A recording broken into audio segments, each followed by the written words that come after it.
Hello friends, good evening. நம்ம பல சந்தர்ப்பங்களில் கோபத்தோட உச்சத்தில் நம்ம இருக்கிறப்போ, உணர்ச்சிகளோட கொந்தளிப்பில், கோபத்தோடைய அதிகபட்சமான ஒரு கட்டத்தில் நம்ம இருக்கிறப்போ, எந்தவித ஒரு ரியாக்ஷனோ பண்ணாமல், எதிர்வினையும் ஆற்றாமல் இருக்கிறது ரொம்ப நல்லதுன்னு நம்ம சொல்கிறோம். பட் அது அந்தளவுக்கு ஈஸியாக இருக்க மாட்டேங்குது ப்ராக்டிக்கலாக நம்ம அப்ளை பண்ணுறதுக்கு, இல்லைங்களா? ஆனால் அப்படி நம்ம கஷ்டப்பட்டு ப்ராக்டிஸ் பண்ணி ஒவ்வொரு கோபத்தின் பொழுதும் எந்த ஒரு எதிர்வினையும் இமீடியட்டாக ஆற போட்டு அதுக்கப்புறம் தேவைப்பட்டால் பதில் சொல்லலாம். அந்த ஆறுகின்ற சமயத்தில் அந்த பதிலே தேவைப்படாமல் போய்விடும்.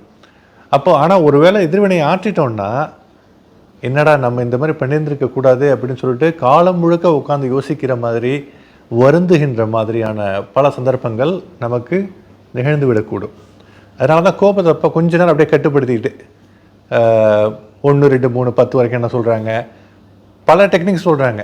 கோபத்தின் அப்போ இம்மீடியட்டாக நம்ம ரியாக்ட் பண்ணாமல், இம்மீடியட்டாக எதிர்வினையாற்றாமல் இருக்கிறது எந்த அளவுக்கு நமக்கு உதவி செய்யுதுன்னா, நம்ம வாழ்க்கையை அது காப்பாற்றுதுங்க. ஆக்சுவலாக ஒருத்தர் மேலே உங்களுக்கு கோபத்தை உண்டாக்குறவர் மேலே 100% தப்பே இருக்கலாம். அவர் மேலே தான் 100% தப்பு. அவர் தான் காரணம் உங்கள் இந்த தவறுக்கு.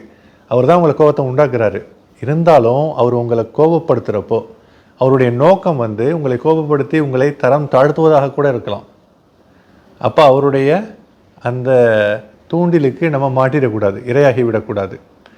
அல்லது அவர் கோபத்தில் புரியாமல் ஏதோ கத்தி நம்மை தரம் தாழ்த்தி கொள்கின்ற மாதிரியான விஷயங்களை ஏதேதோ பேசி நம்ம ஒரு சுயமரியாதையை இழந்து விடக்கூடாது. அடுத்தவங்க மத்தியில் மரியாதை இழக்கிறோம், நமக்கே நம்ம மேலே மரியாதை போயிடும். நான் இப்படி நான் செஞ்சுருக்கக்கூடாது, இந்த அளவுக்கு நான் கோவப்பட்ட அந்த சந்தர்ப்பத்தில் கொஞ்சம் ஒரு பொறுமையாக இருந்திருந்தால் எவ்வளோ நல்லா இருந்திருக்குன்னு எத்தனை சந்தர்ப்பத்தில் நம்ம நினைக்கிறோம். அது எவ்வளவு உண்மை. கண்டிப்பாங்க அது சின்ன வயசில் அது சாத்தியப்படுவதற்கான வாய்ப்புகளே இல்லை. ஏன்னா சின்ன வயசில் ரத்தம் சூடாக இருக்குது, எதுக்கு எடுத்தாலும் கோபம். அது மட்டும் இல்லை, யாராச்சும் சின்னதாக ஏதாச்சும் சொல்லிட்டா இம்மீடியட்டாக மூஞ்சில் அடித்த மாதிரி பதில் சொல்கிறது, அதில் திருப்பி அடிக்கிறது. வருடங்கள் உருண்டோட வயது கூட அனுபவங்கள் வளர எதிர்வினையாற்றும் தன்மை குறைகிறது, பக்குவம் அதிகரிக்கிறது.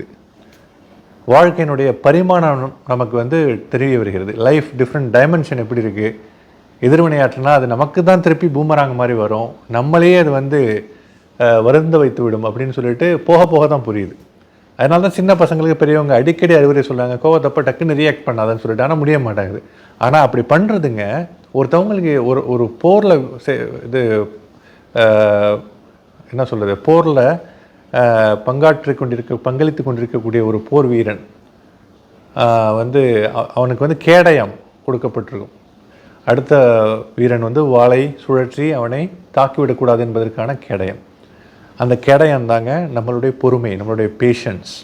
அடுத்தவங்க நம்ம கோபப்படுத்துறது தான் அவங்களுடைய வாள்.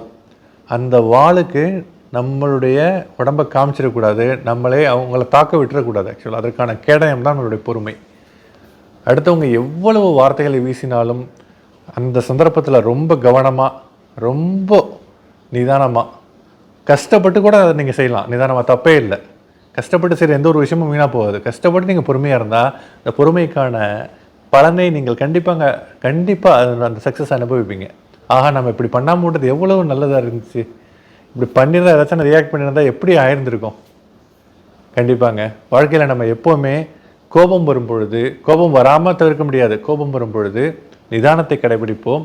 முடிந்த அளவுக்கு எதிர்வினையாற்றுவதை, கோபத்தின் உச்சத்தில் இருக்கிறப்போ எதிர்வினையாற்றுவதை நம்ம குறைச்சிக்குவோம். மிக்க நன்றி நண்பர்களை பார்த்தமைக்கு. Have a fantastic evening ahead.